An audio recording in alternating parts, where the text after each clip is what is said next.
গুলি লাগছিল পিঠে, পিঠে লাগে গিয়ে বুকে আটকাই গেছিল, গুলি আর বের হয় না। ওর কাপড় চোপড়গুলো বের করে করে মাঝে মাঝে দেখি, ওর কাপড় চোপড়গুলো বের করে আমি ধুই। মা ছেলের এরকমেরই সম্পর্ক ছিল। ওর একটু হাতে ব্যথা লাগলে আম্মু আমার হাতে ব্যথা করে, মনে হয় আমি ধরলেই ও ভালো হয়ে যেত, ওর ব্যথা ভালো হয়ে যেত।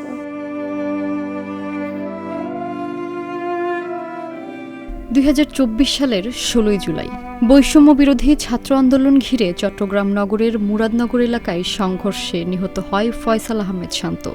সেখান থেকে তার লাশ উদ্ধার করে চট্টগ্রাম মেডিকেল কলেজ হাসপাতালে নেওয়া হয়। চট্টগ্রামের মুরাদনগরে প্রাণ হারানো 3 জনের মধ্যে একজন ছিলেন ফয়সাল আহমেদ শান্ত।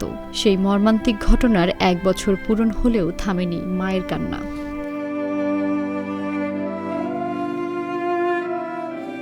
ফয়সাল ছিলেন বাবা মায়ের একমাত্র ছেলে।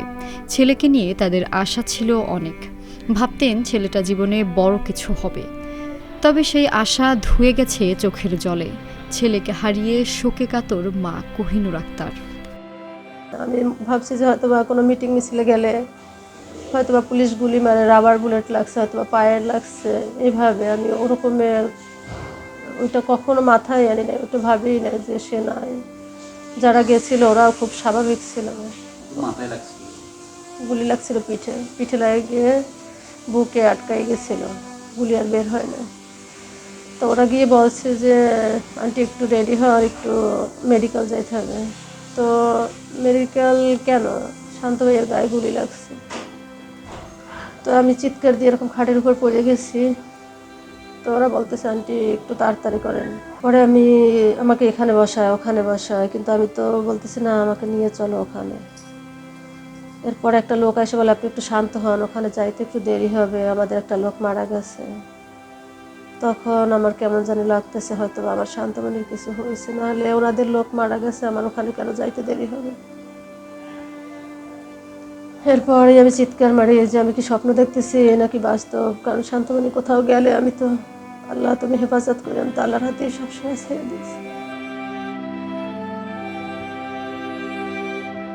কোহিনুর আক্তার আজও অঝরে কাঁদেন। তার কষ্টগুলো 1 বছর পেরিয়েও তরতাজা। কিন্তু এই কষ্ট আরও বাড়িয়ে দিয়েছে বিচারহীনতা। 1 বছর পেরিয়ে গেলেও এই হত্যাকাণ্ডের বিচার হয়নি। তদন্তের গতি নেই, দোষীরা রয়ে গেছে ধরাছোঁয়ার বাইরে। যখন আমি বুঝতে পারি যে হয়তো আমার মালিকের কিছু হয়েছে না এসে, এরপর আমি মাথা ঘুরে ওখানে পড়ে যাই। এরপর যখন আবার সেন্স আসে তখন আমার কানে আওয়াজ যাইতেছে যে 5 লাখ থানার ওসি আবার বলতেছে ওনাকে থানায় নিয়ে চলে।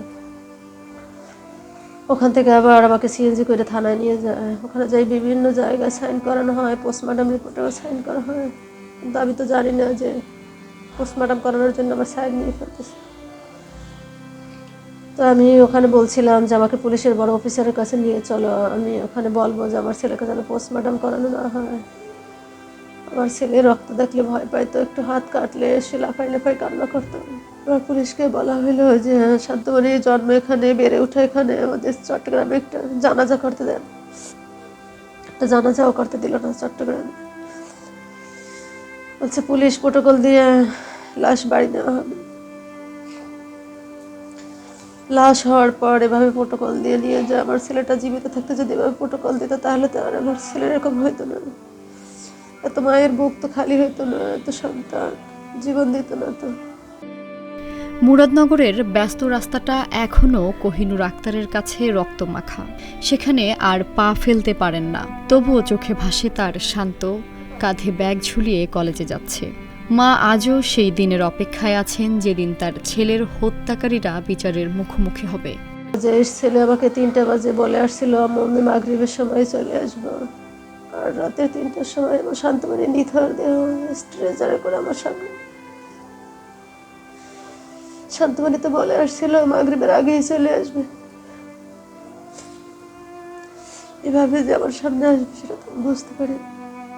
এভাবে যারা গুলি করে হত্যা করছে, যাদের নির্দেশে গুলি করে হত্যা করা হয়েছে, এর যেন বিচার হয় সঠিকভাবে এবং খুব দ্রুতই যেন আমরা বিচার দেখতে পারি।